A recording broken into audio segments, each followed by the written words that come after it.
Lord of the Mysteries. Chapter 1036. Expected Development. According to Mr. Dorr, the main difference between the second blasphemy slate and the first blasphemy slate isn't that the latter has many unique sequence names, but that the former had many additions. It was a secret the ancient sun god caught a glimpse of towards his later years. Alright, as a true god, there's no such thing as later years. I'm just using the human concept of the period from his birth to fall, so that would be considered his later years. In other words, the second blasphemy slate's creator was the ancient sun god? Towards this question, Mr. Dorr answered with almost certainty. He told me that the ancient sun god's fall resulted in the birth of the blasphemy slate. Does that mean that it's considered a key relic of the ancient sun god? Then, who was the one who created the first blasphemy slate? The original creator who truly created everything? And what were the additional pieces of knowledge that appeared on the second blasphemy slate?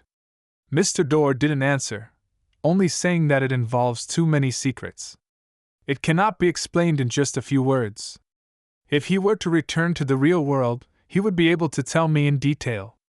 Do you think I'll fall for it? As the blasphemy slate was mentioned, I recalled two questions that had been bothering me since a long time ago. What does it mean to be the trend of the times? Who defines the trend of the times? Mr. Dorr's reaction was very odd. He laughed for nearly 20 seconds before telling me, "Be careful of the spectator." What has this got to do with my question?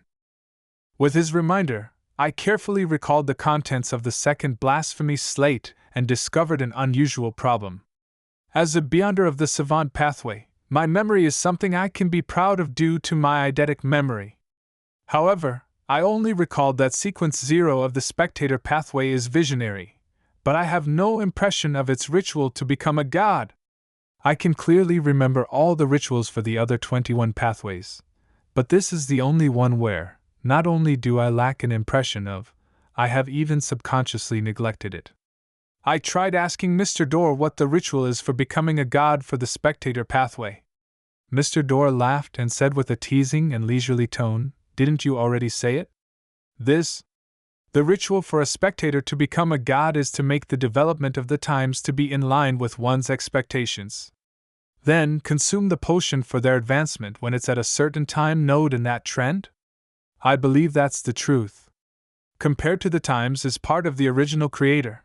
Only when the times develop according to a certain expectation can he draw energy from it and revive. This seems more objective.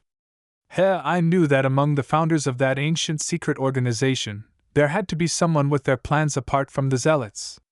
On careful thought, this is really quite a terrifying matter.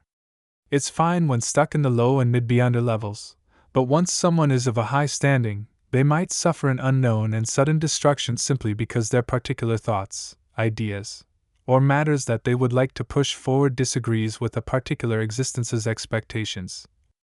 Be careful of the spectator. I'm very curious how Mr. Dorr knows what's on the second blasphemy slate, as well as the various rituals needed to become a god. His answer was that he had seen the complete second blasphemy slate, and with him were Solomon, Zeradol, Tudor, Trunsoest, Augustus, Einhorn, Sauron, Castilla, Zoroast, Stiano, Constantine, and company. These were families who reigned over all the Beyonders in the fourth epoch. The secrets contained in this diary page made Klein feel as though he was facing a mythical creature's form, embroiling his mind in a storm of knowledge. The spectator's ritual to become a god is to make the times develop according to one's imagination. If that's the case, Adam has been subconsciously preparing for this since the beginning of the fourth epoch. So the secret that King George III is hiding, and the possible developments, are in line with his expectations to the point of him giving a helping hand?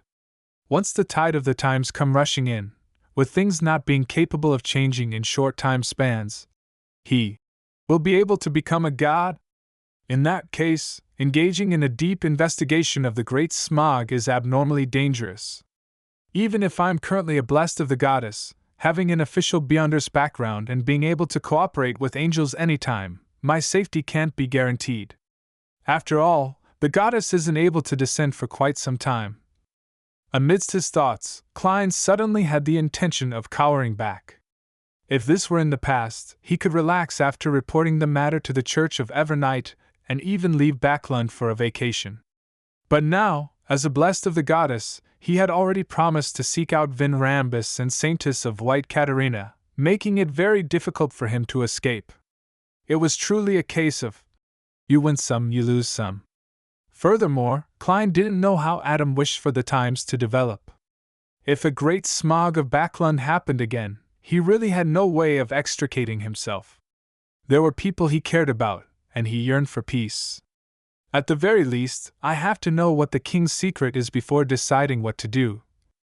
On the second blasphemy slate, apart from the Beyonder Pathways and Sequence potion, what are the secrets it has? Klein retracted his gaze and made Roselle's diary page vanish. Then he looked around with a calm expression and said with a smile, "You may begin." At this moment, Audrey didn't hide her curiosity. She raised her hand slightly and asked, "Honorable Mr. Fool, is there any special meaning to the cross beside your hand? If the answer requires an equivalent exchange, you can directly make the request." Klein placed the unshadowed crucifix on the table precisely because he wanted the Tarot Club members to ask. He could then use this opportunity to inform Little Sun and the hangman, who might have a chance of using the cross of the news. After all, such matters were beneath Mr. Fool to expect him to raise them. Therefore, he smiled at Miss Justice. "This question is nothing. It's something left behind by the sun god of ancient times." Sun god of ancient times? Ancient sun god? The creator that the City of Silver believes in? This cross actually has such origins? A captain of the Royal Guards who's just a sequence 5 or 6 actually had a relic of the ancient sun god on him?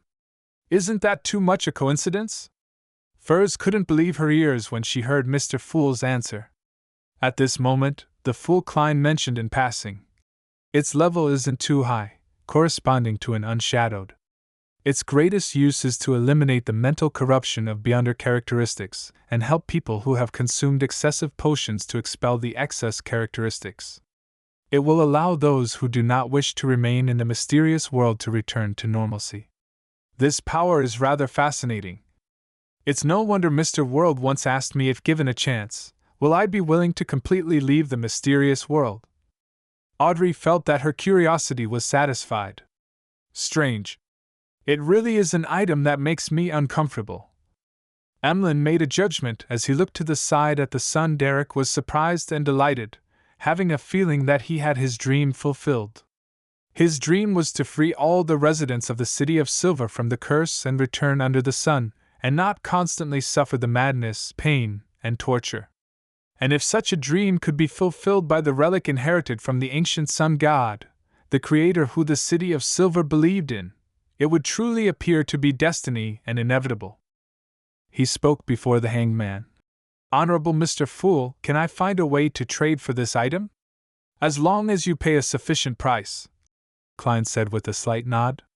"Mr. Fool really is the best, the greatest." Derek praised from the bottom of his heart. "As long as a sufficient price is paid." Alger gained inspiration from Miss Magician's rental of the notebook and hurriedly asked, "Honorable Mr. Fool, is it possible to rent the cross for a day or a few hours for a fixed price?" He currently didn't have any plans on renting it. As his Windblessed potion had digested relatively quickly, he planned on considering the problem of purging the excess characteristic after he consumed the additional Ocean Songster potion. "Yes," the Fool Klein answered simply. "It can be rented?" The Star Leonard had benefited quite significantly from borrowing Lamino's travels previously. After he heard Mr. Fool's answer, he focused, seriously thinking if he had any need for the ancient sun god's relic. A few seconds later, he realized that he didn't have such a need. Not only was the sun pathway good against wraiths and specters, the Evernight pathway was good at it too. Furthermore, when he returned from Tingen to Backlund, he had already obtained 4 flaring sun charms, planning to give half of them to Klein, who had provided him the information, keeping the other half for himself.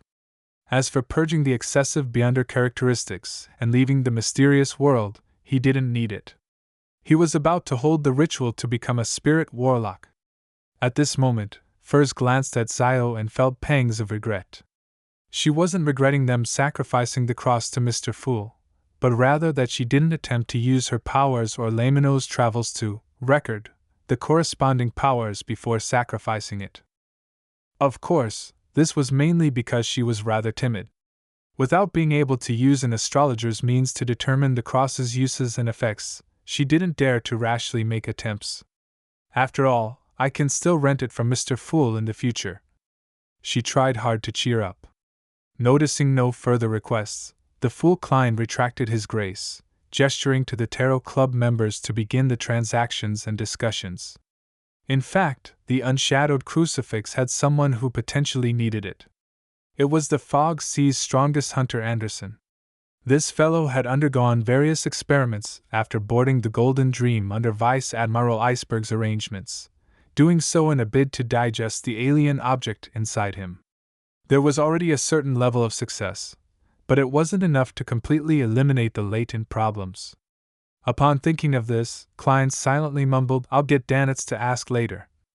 At this moment, Audrey raised a request for a transaction. "Ladies and gentlemen, which one of you has a Dreamcatcher's heart, Mind Illusion Crystal, or an Adult Mind Dragon's complete brain?"